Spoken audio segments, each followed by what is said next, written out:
Alrighty, yo, what's going on, everybody? It's your boy, Mr. DDG94, back with another reaction video. Today, we're going to react to top 10 three-point shooters of all time. Let's see here. Obviously, number one is Steph. Number two, I'll give it to Ray Allen. Number three, it's a toss-up between Reggie Miller and Klay, but I give the slight notch to Reggie. Even though Klay was a motherfucker, but clearly the way Klay is playing right now, you give the slight edge to Reggie. But if Klay was still playing like Klay, then it's Klay. Klay would be top three. Reggie would have to fall to the number 4 spot. That's just me, though. Anyways, though, without further ado, let's get right into it. Top 10. Top 10 three-point shooters. Pretty sure Kobe will end up on this list.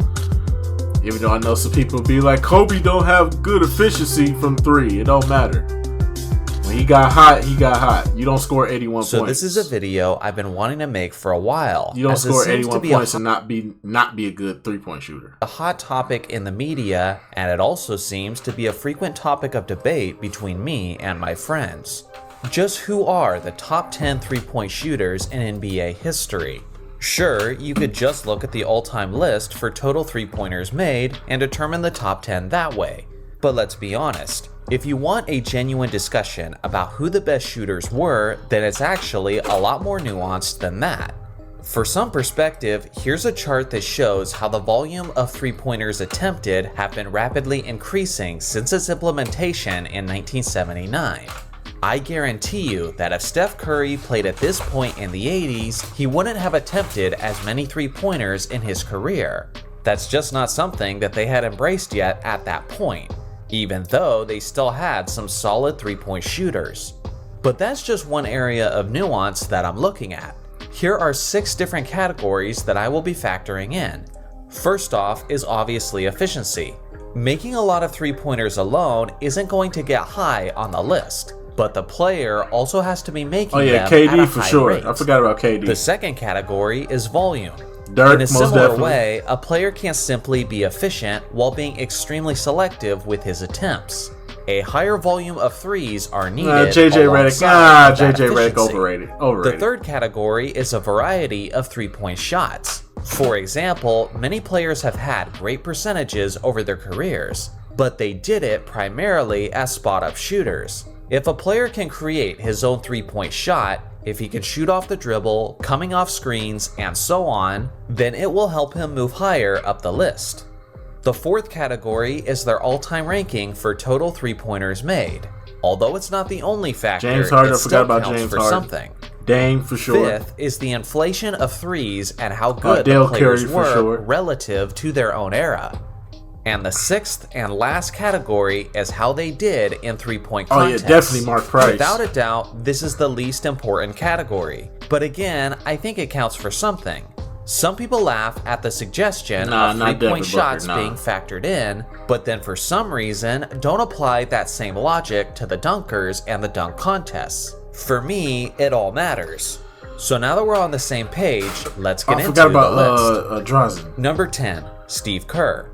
He was primarily a spot-up shooter, and from a statistical standpoint, he was the most efficient three-point shooter in NBA history, as he hit a career 55.4% from deep. 45.4%. For that incredibly efficient sniping, some may think that he needs to be toward the top of the list. No. But he wasn't the type of shooter to create his own shot, and beyond that, he didn't attempt many threes per game, since he was just a role player off the bench.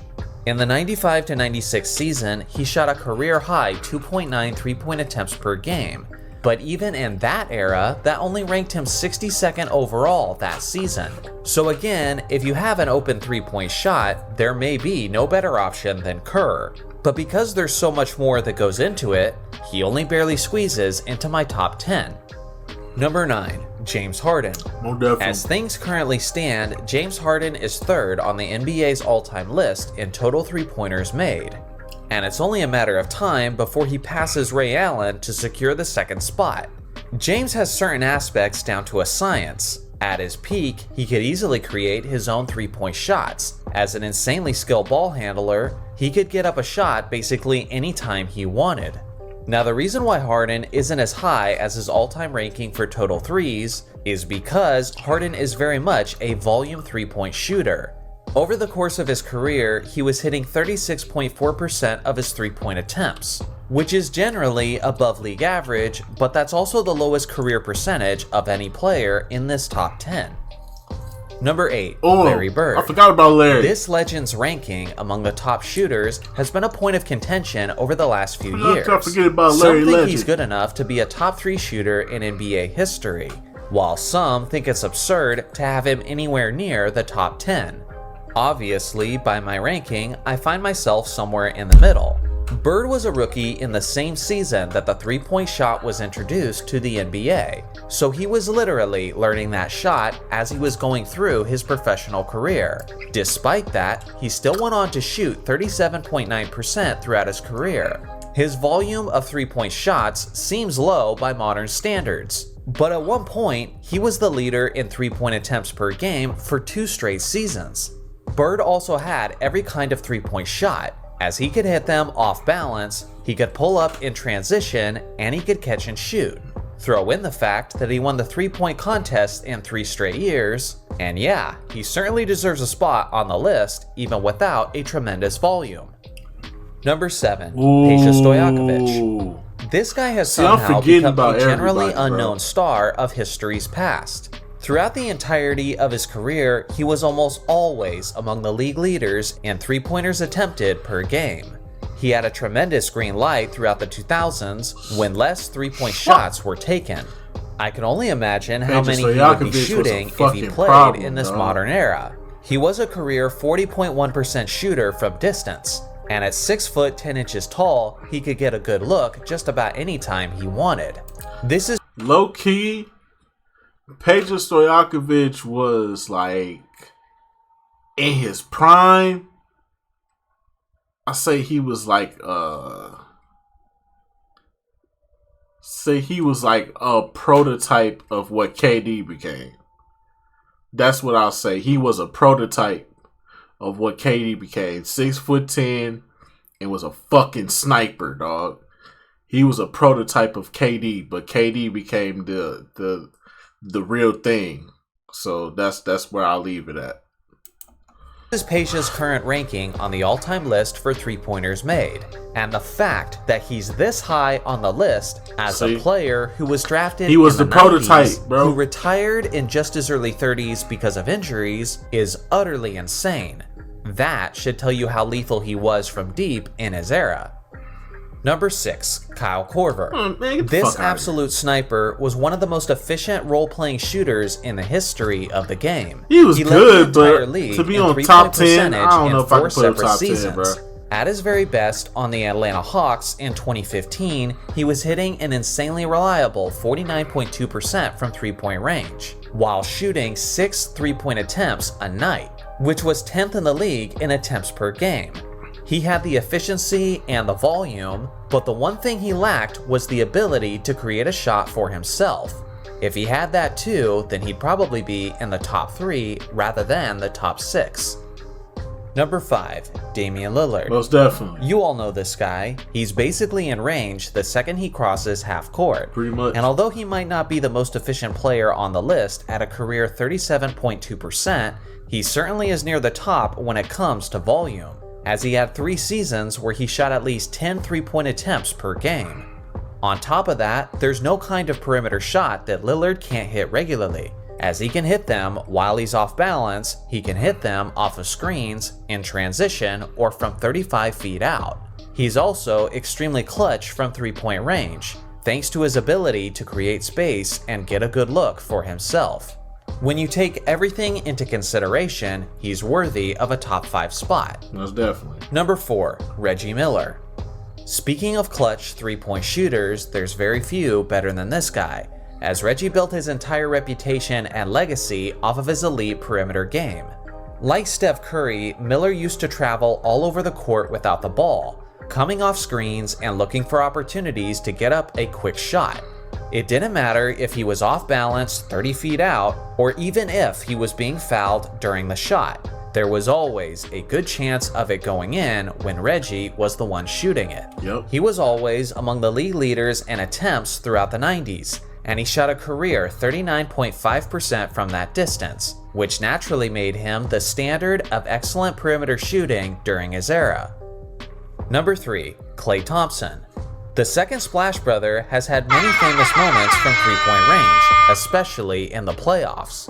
Beyond that, he is also the all-time record holder for the most three-pointers made in a single game, which was a total of 14 against the Chicago Bulls, where he didn't even play in the fourth quarter. He's always dangerous from deep, but especially when he gets hot, defenses would be foolish to give him just a second of daylight. Over his career, he shot 41.4% from deep, while constantly being among the league leaders in attempts.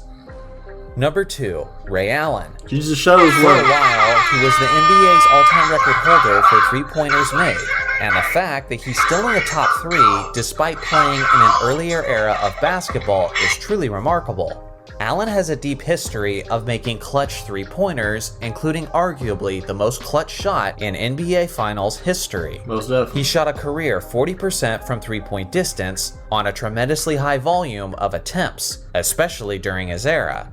Many people often forget that he was a go-to superstar in his prime, and in those days, there was no question that Allen could get up quality shots of his own with his playmaking abilities.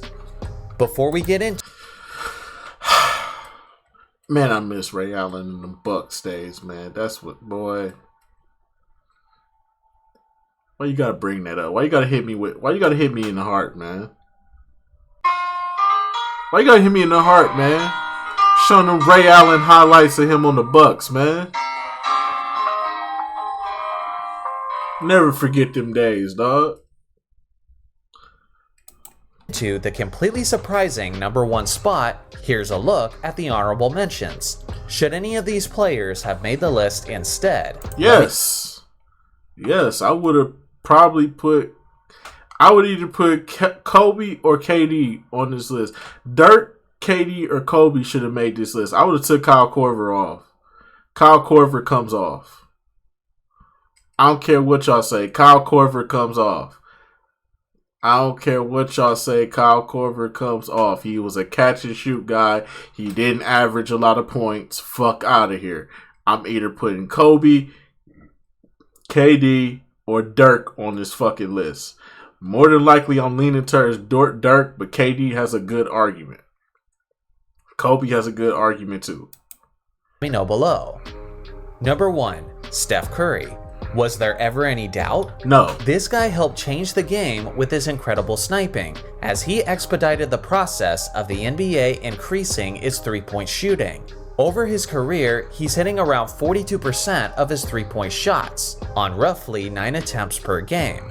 His peak was nothing short of legendary, as he made a record-breaking total of 402 three-point shots on a whopping 45.4% from deep. He has every kind of three-point shot in his bag. He's the NBA's all-time leader in three-pointers made and only continues to build upon his massive lead. Without question, he is the greatest three-point shooter of all time. So what do you guys think? How would you change up the list? I look forward to hearing your thoughts in the comments section below. Thanks for watching as always, and I'll see you guys in the next video. Alrighty, so that's just gonna about do it for this. Obviously, we knew who number 1 was. That wasn't even a question, bro. Come on, man. Who else was gonna be number 1? Who? Michael Jordan? Michael Jordan's gonna be number 1. LeBron was gonna be number 1. Fuck out of here. We all know who the best three-point shooter in the world is. Stephen fucking Curry, man. Look at Curry, man. But anyway, so that's just gonna about do it for this one. I will see you all in the next video. Who is your top 10? Do you think that KD, Kobe, and Dirk should have made this list? I'm taking Kyle Korver off. I'm sorry. Anybody that averaged like 12 points a game cannot be on this fucking list. I'm sorry. But anyway, so that's just going to about do it for me. I will see you all in the next video too then. Peace out. Why do it like this though? Why did I do it like this? No, it's supposed to...